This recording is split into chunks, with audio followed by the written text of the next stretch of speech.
أعوذ بالله السميع العليم من الشيطان الرجيم. بسم الله الرحمن الرحيم. السلام عليكم ورحمة الله وبركاته. الحمد لله رب العالمين، وبه نستعين، والصلاة والسلام على أشرف الأنبياء والمرسلين وعلى آله وصحبه أجمعين. سبحانك لا علم لنا إلا ما علمتنا إنك أنت العليم الحكيم. رب اشرح لي صدري ويسر لي أمري واحلل عقدة من لساني يفقه قولي. اللهم رب يسر ولا تعسر، رب تمم بالخير. بسم الله الرحمن الرحيم. بسم الله الشافي، بسم الله الكافي، بسم الله المعافي، بسم الله الذي لا يضر مع اسمه شيء في الأرض ولا في السماء وهو السميع العليم. يا حي يا قيوم برحمتك نستغيث، فالله خير حافظا وهو أرحم الراحمين. أعوذ بالله من الشيطان الرجيم. ولا تهنوا ولا تحزنوا وأنتم الأعلون إن كنتم مؤمنين. صدق الله العظيم. Alhamdulillah, anak-anak, ibu-ibu dan ayah-ayah yang dirahmati Allah. Pertama dan selamanya, marilah sama-sama kita memanjatkan rasa syukur kita kepada Allah Subhanahu wa Ta'ala dengan limpah kurnia dan keizinan daripada Allah Subhanahu wa Ta'ala. Allah telah memilih kita. Allah memilih kita untuk bertemu di dalam satu majlis ilmu, insya-Allah. Walaupun dalam keadaan kita tidak bersua muka secara berhadapan, tetapi masih diizinkan Allah Subhanahu wa Ta'ala untuk kita berada di dalam suasana ilmu, walaupun dalam keadaan di alam maya ini. Anak-anak Ustaz yang Ustaz kasih sekalian, InsyaAllah untuk malam ni Ustaz nak berkongsi dengan anak-anak satu hadis Nabi sallallahu alaihi wasallam, yang mana di dalam hadis ini menceritakan 4 perkara. Tapi sebelum Ustaz teruskan kepada hadis yang kita nak kongsi pada malam ini, Ustaz nak kembali kepada ayat yang Ustaz bacakan sebentar tadi. A'udzu billahi minasyaitonir rajim. Wala tahinu wala tahzanu wa antumul a'launa in kuntum mu'minin. Sadaqallahul azim. Surah Ali Imran ayat 139. Dalam ayat ni Allah Subhanahu wa Ta'ala menerangkan kepada kita, pertama sekali Allah terangkan kepada kita tidak patut dan janganlah kamu bersikap lemah. Allah kata dekat kita ni sebagai orang Islam, tidak patut bagi satu orang Islam berada dalam keadaan lemah, dalam keadaan sedih. Kerana kita ni orang Islam ni Allah anugerahkan, Allah pilih kita untuk mendapat iman dan mendapat satu kedudukan yang sangat tinggi di sisi Allah. Jadi ayat ni berkaitan dengan suasana yang ada sekarang ni. Ustaz bawa ayat ni untuk kita renungkan bersama. Sebab apa? Nak pujuk hati kita, nak bagi kita rasa tenang. Bila kita baca ayat-ayat Allah, mudah-mudahan kita rasa tenang dengan jiwa kita, insya-Allah. Dalam ayat ni Allah Subhanahu wa Ta'ala berfirman, janganlah kamu bersikap lemah dan janganlah kamu bersikap bersedih hati, padahal kamulah orang-orang yang paling tinggi darjatnya jika kamu orang-orang yang beriman. Ayat ni sebenarnya Allah Subhanahu wa Ta'ala tujukan kepada Nabi kita Muhammad sallallahu alaihi wasallam dan juga kepada orang-orang Islam yang menyertai perang Uhud. Kenapa Nabi sallallahu alaihi wasallam dalam perang Uhud diuji oleh Allah Subhanahu wa Ta'ala? Seperti mana yang kita tahu dalam cerita, Nabi dalam keadaan luka, patah gigi Nabi, berdarah, tuan-tuan. Kemudian para sahabat pun ramai yang gugur syahid. Seolah-olah menampakkan dalam perang Uhud ni umat Islam mengalami kekalahan. Tetapi sebenarnya di sisi Allah kita tak kalah. Jadi Allah pesan dekat Nabi SAW dan juga kepada seluruh umat Islam pada ketika itu. Allah kata, janganlah kamu bersikap lemah dan janganlah kamu bersedih hati. Padahal kamulah orang-orang yang paling tinggi kedudukannya, paling tinggi darjatnya, jika kamu orang-orang yang beriman. Jadi dalam ayat ni nak ambil pengajaran juga dekat kita. Kita ni sebagai satu orang Islam, dalam keadaan kita hari ini diuji oleh Allah Subhanahu Wa Taala, kita jangan rasa sedih. Kita jangan rasa sedih, jangan rasa pilu, jangan rasa payah. Tapi kita kenalah terima ujian Allah ini dalam keadaan hati kita reda kepada Allah Subhanahu Wa Taala. Hati kita rasa tenang, kita pujuk hati kita supaya tenang dan reda dengan ketentuan Allah Subhanahu Wa Taala. Malah dalam ayat yang selepasnya, Allah nyatakan juga, kalaulah kita berasa, kalaulah umat Islam pada ketika itu rasa sedih, kemudian terluka, sakit, ada yang terluka, ada yang cedera dan sebagainya. Begitu juga dengan puak musuh, pihak musuh pun, orang bukan Islam, orang kafir pada ketika itu juga, mereka juga mengalami luka. Mereka juga mengalami kekalahan yang teruk dalam perang Badar yang sebelumnya. Kemudian mereka juga mengalami luka parah. Kemudian mereka juga ramai yang gugur syahid, mati di medan perang. Mereka pun mengalami keadaan yang sama, tetapi keadaan mereka luka, keadaan mereka sakit, tidak ada apa-apa di sisi Allah, tak ada nilai di sisi Allah. Tapi keadaan kita umat Islam yang sakit, yang letih, tapi kembali kita kepada Allah Subhanahu Wa Taala, kita di sana ada nilainya di sisi Allah Subhanahu Wa Taala. Jadi inilah beza kita hari ini. Jadi kita hari ini kita nak muhasabah diri kita dalam keadaan kita diuji oleh Allah Subhanahu Wa Taala macam ni. Janganlah kita sedih. Memanglah sedih itu satu perasaan yang memang ada dalam diri manusia, fitrah. Bila mai keadaan-keadaan macam ni, kita rasa susah, kita rasa sedih. Tetapi kita kena kembali kepada Allah Subhanahu Wa Taala. Kalau kita susah, orang lain di luar sana pun ramai lagi yang susah. Orang bukan Islam pun, mereka pun susah juga. Tetapi kesusahan mereka tidak ada nilai di sisi Allah. Tapi kesusahan kita ini ada nilainya di sisi Allah Subhanahu Wa Taala. InsyaAllah. Jadi kembali kepada ayat tadi, wala tahinu wala tahzanu. Jangan kamu bersikap lemah, jangan rasa luluh habis, lemah diri kita ni.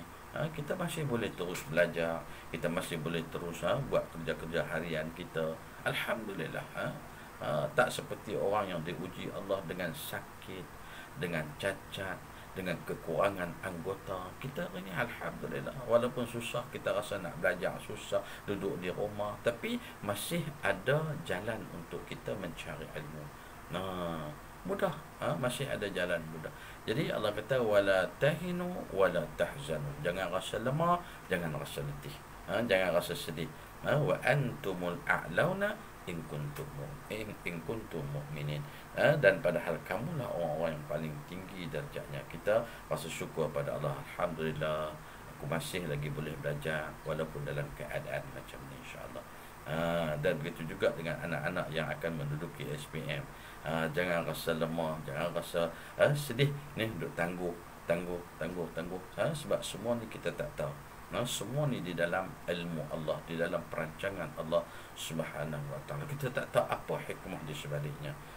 Nanti satu hari nanti, insyaAllah kita akan cari orang-orang yang beriman ni. Kalau dia mencari, akhirnya kita temui hikmah dia, insyaAllah. Baik, insyaAllah. Ustaz nak sentuh sikit satu hadis Nabi SAW yang diriwayatkan daripada Sayyidina Ali karramallahu wajhah.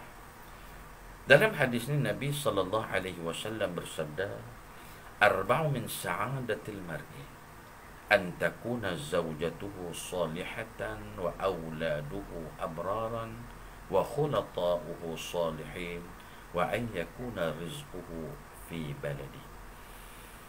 Dalam hadis ini Nabi SAW menyatakan kepada kita 4 perkara. Empat perkara ni, empat perkara apa? Empat perkara yang menjadi tanda-tanda bahagia bagi seseorang. Nabi kata, Nabi bagi jaminan kalau pada satu orang itu terdapat empat perkara ini, insya-Allah orang itu, orang tu akan bahagia, insya-Allah. Jadi Nabi kata empat perkara ini adalah tanda-tanda kebahagiaan bagi seseorang. Yang pertama Nabi kata apa? Antakuna zaujatuhu salihatan. Pertama, ada padanya isteri yang salihah. Antakuna zaujatuhu salihatan. Ya. Bahagia kita ni kalau ada isteri yang salihah. Isteri yang salihah ni macam mana? Pertama, isteri yang taat. Taat setianya kepada Allah dan Rasul. Dia jaga perintah-perintah Allah Subhanahu wa taala, dia jaga hukum-hukum Allah Subhanahu wa taala yang telah ditetapkan ke atas diri dia dan juga seluruh umat manusia ni lah. Kemudian dia jaga salat dia jaga puasa dia, kemudian dia jaga akhlak dia. Akhlak ketika bersama dengan suami, akhlak ketika bersama dengan anak isteri, dengan anak-anak dia, akhlak ketika mana dia bersama dengan kawan-kawan dia, akhlak ketika mana dia berada bersama dengan ajnabi. Ni paling penting. Satu orang isteri ni, dia tak boleh duk bercakap dengan ajnabi ni tanpa ada kalau tak ada mahram dia. Satu orang isteri yang salihah, dia tak duk keluar makan, minum, ataupun pergi bersembang-sembang, bersiar-siar dengan satu orang lelaki yang bukan mahram dia, tanpa ditemani oleh mahram dia. Itu dia panggil lelaki ajnabi. Ini antaranya. Jadi bahagialah satu orang suami, kata Nabi, kalau padanya ada isteri yang salihah. Duduk dengan suami, cakapnya, tutur bicaranya lemah lembut, jaga hukum hakam Allah Subhanahu wa taala, insya-Allah selamat. Selamat diri dia, selamat suami dia. Kemudian yang kedua, ini yang Ustaz nak tekankan. Sebab Ustaz laju sikit ni bukan pasal apa, pasal kamu pun belum berumah tangga lagi. Jadi insya-Allah Ustaz nak sentuh yang kedua. Yang kedua Nabi kata wa auladuhu abraran. Nabi kata yang kedua ni, bahagia pada seseorang apabila dia ada anak-anak yang berkebajikan. Apa maksud kebajikan? Dan kenapa Nabi sebut istilah berkebajikan, wa auladuhu abraran? Kenapa Nabi kata anak-anak yang berkebajikan? Ni kita kena ambil peluang ni. Allah takdirkan kita ni duduk di rumah, Allah takdirkan kita ada bersama dengan mak ayah kita, dan Ustaz baca tajuk ni pun supaya apa? Kita manfaatkan masa kita bersama dengan keluarga ni, dengan mak ayah ni, untuk jadi anak-anak yang berkebajikan. Baik, kenapa Nabi tak guna istilah anak yang cerdik? Bahagialah seseorang tu kalau dia ada anak yang cerdik. Bahagialah seseorang tu kalau dia ada anak yang pintar. Bahagialah seseorang tu kalau dia ada anak yang bijak. Sebab apa? Sebab anak yang cerdik ni belum tentu jadi anak yang berkebajikan. Hari ni ramai anak-anak yang cerdik tetapi tidak memberi kebajikan pada mak ayahnya. Baik, apa makna kebajikan?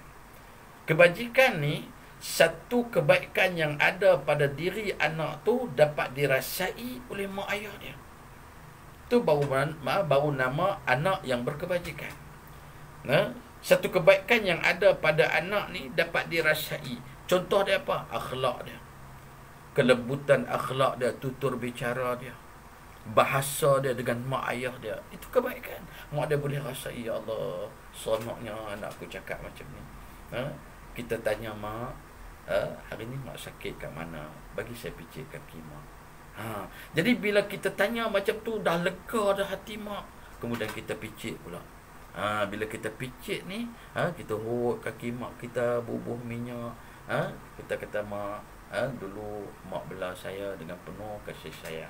Hari ni Allah bagi peluang kat saya untuk berkhidmat kat mak, berbakti kat mak.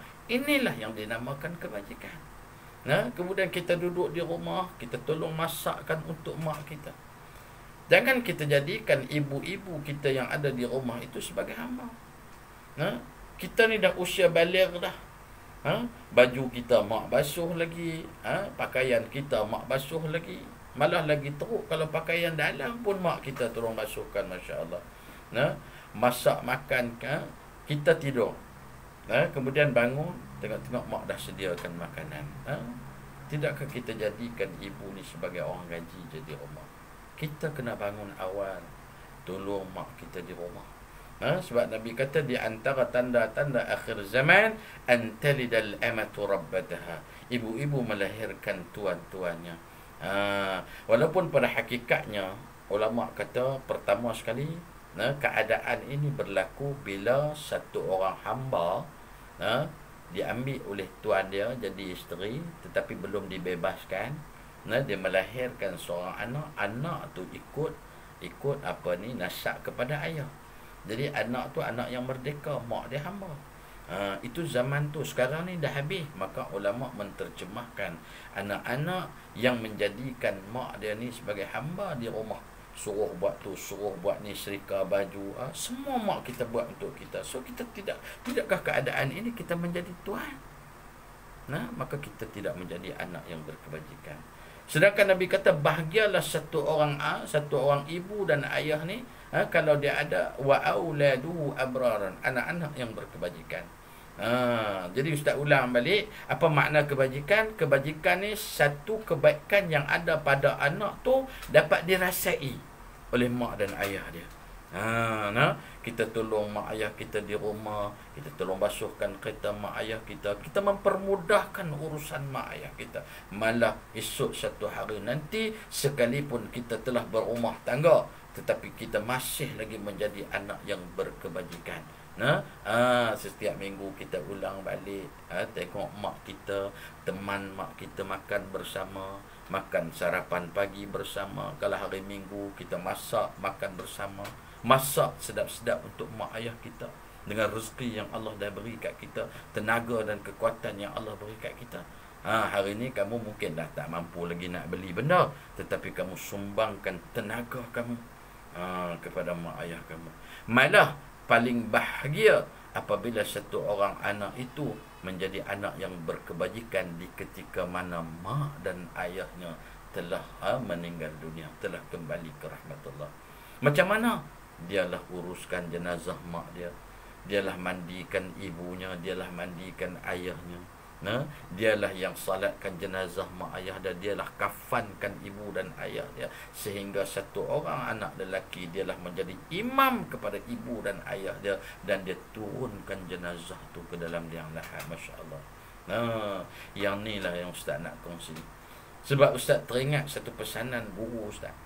Dia kata ketika mana kita menguruskan jenazah mak ayah kita ni, kita boleh recall balik macam mana ibu dan ayah kita jaga kita waktu kecil. Contohnya masa kita mandikan mak kita, kita boleh kenangkan kembali macam mana mak kita mandikan kita satu ketika dulu.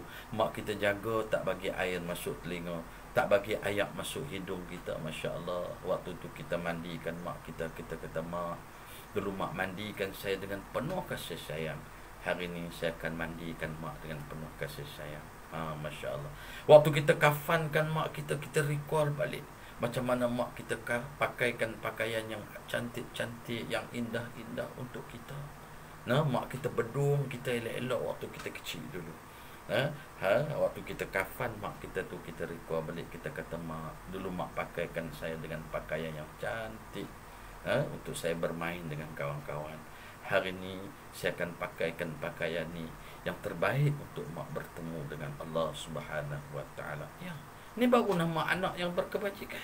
Ni kalau mak kita mati, ayah kita meninggal dunia, mak kita meninggal dunia, kita hanya upah orang saja, sekadar upah. Betul lah kita dah bagi duit kat dia, selesai tanggungjawab fardu kifayah kita. Tetapi mana kebajikan yang kita boleh beri kat dia? Begitu juga waktu kita salatkan jenazah mak kita dan ayah kita. Kita bayangkan doa daripada satu orang anak. Kalau imam kita wakilkan, dia betul dia berdoa, sama kita pun berdoa, dia pun berdoa. Tetapi lain seorang anak yang berdoa. Sebab satu doa daripada anak ni dia akan datang daripada hati dia. Kalau orang lain, tak apalah, orang aku tolong doa je. Tapi anak ni dia doa datang daripada hati kecil dia. Masya Allah. Datang daripada hati dia. Menangis, dia minta kepada Allah untuk selamatkan ibu dia. insya-Allah Allah akan makbulkan doa seorang anak. Dan waktu kita tidurkan mak kita, kita boleh kenangkan, letakkan mak kita dalam liang lahat tu. Satu anak lelaki turun letak mak dia sendiri, dia boleh bayangkan dulu mak dia letak dia dalam buaian di atas katil, mak dia tidurkan kita kan dia dengan penuh kasih sayang. Masa tu barulah dia recall balik, masya-Allah. Ini yang Nabi kata wa auladuhu abrar. Jadi peluang ni kita masih ada. Allah bagi peluang lagi dekat kita. Hari ni kita duduk di rumah, kita diizinkan Allah bersama dengan mak ayah kita. Jadilah anak yang berkebajikan. Ustaz nak kongsi dengan kamu. Ustaz ni masa daripada form 3 lagi. Baju mak Ustaz, baju ayah Ustaz, kalau setiap kali Ustaz balik bercuti, Ustaz akan basuh baju mak. Kemudian Ustaz lah yang akan serikakan baju ayah Ustaz untuk pergi kerja. Ustaz tak siap-siap dalam almari. Tapi hari ni Ustaz tengok terbalik. Anak-anak hari ni mak ayah serika hantar tu dia buh dalam almari. Senang je dia. Ustaz dulu balik cuti daripada asrama, balik cuti, Ustaz basuh baju, Ustaz serika baju mak Ustaz, Ustaz serika baju ayah Ustaz. Malah Ustaz masak untuk mak Ustaz. Sampai saat ini Allah masih bagi peluang Ustaz duduk dengan mak ayah Ustaz. Ustaz masak bersama dengan isteri, masak untuk jamu mak ayah Ustaz makan. Ustaz doa pada Allah, ya Allah bagilah peluang aku untuk berkhidmat, untuk jadi anak yang soleh, anak yang berkebajikan kepada mak ayah. Alhamdulillah Allah izinkan hari ini. Jadi mudah-mudahan anak-anak Ustaz pun dan juga anak-anak pelajar Ustaz pun insya-Allah buatlah yang terbaik untuk mak ayah kamu. Sebab apa? Ridha Allah fi ridha'il walidain. Keridaan Allah ni pada keridaan dua ibu bapa.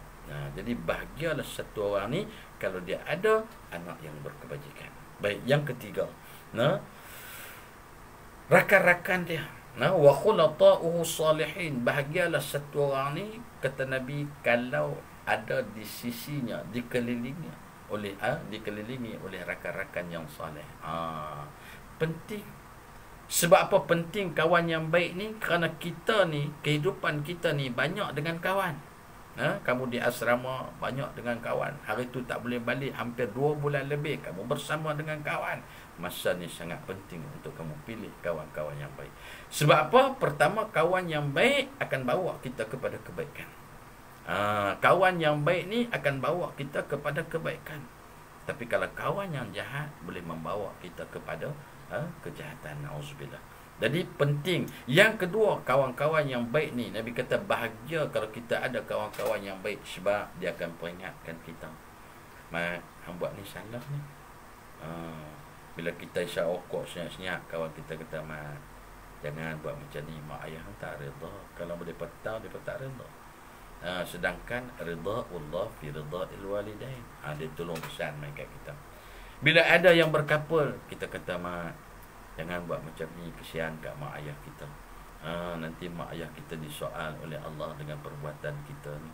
Sebab kita masih di bawah tanggungjawab dia. Jaga nama baik dia, maruah dia.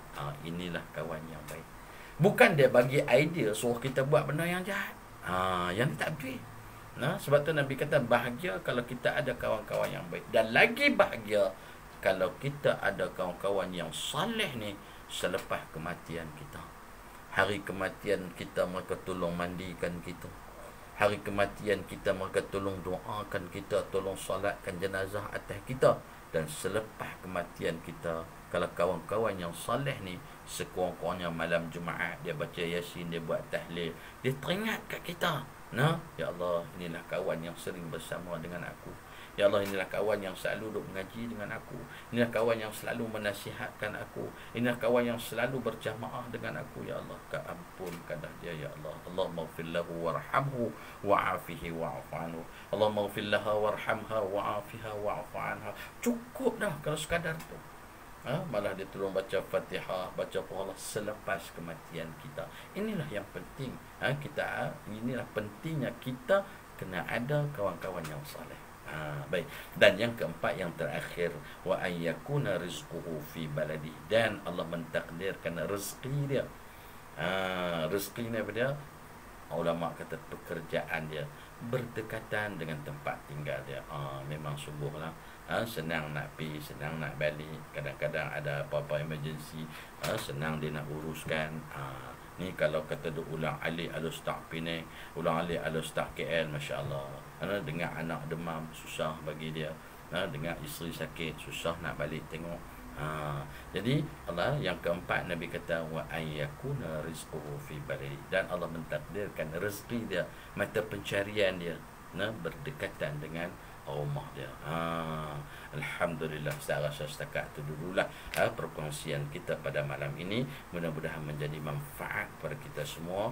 Maaf kalau ada kekurangan lah, sebab tak pernah duk rakam ni, jarang lah. Bukan kata tak pernah, tapi jarang dalam rakaman macam ni.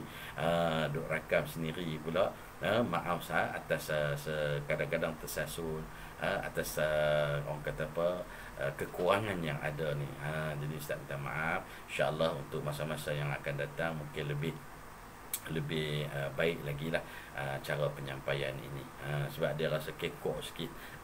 Jadi insyaAllah anak-anak yang dirahmati Allah, ibu-ibu dan ayah-ayah yang bersama dengan anak-anak di rumah, semoga kuliah kita pada malam ini, hadis perkongsian kita pada malam ini memberi manfaat kepada kita semua, dan mudah-mudahan kita dirahmati oleh Allah, kita dipelihara dan dilindungi oleh Allah Subhanahu Wa Taala daripada penyakit-penyakit yang berbahaya ini, termasuklah penyakit COVID-19 yang sedang melanda negara kita. Dan sama-sama kita doakan mudah-mudahan Allah Subhanahu Wa Taala mengangkat sakit ini keluar daripada bumi Malaysia ini, agar kita dapat kembali seperti sedia kala untuk melaksanakan ibadah, dan untuk kita kembali sedia kala seperti biasa untuk melaksanakan aktiviti-aktiviti harian, insya-Allah. Sekali lagi saya ulang, jangan kita sedih dan kita berasa lemah.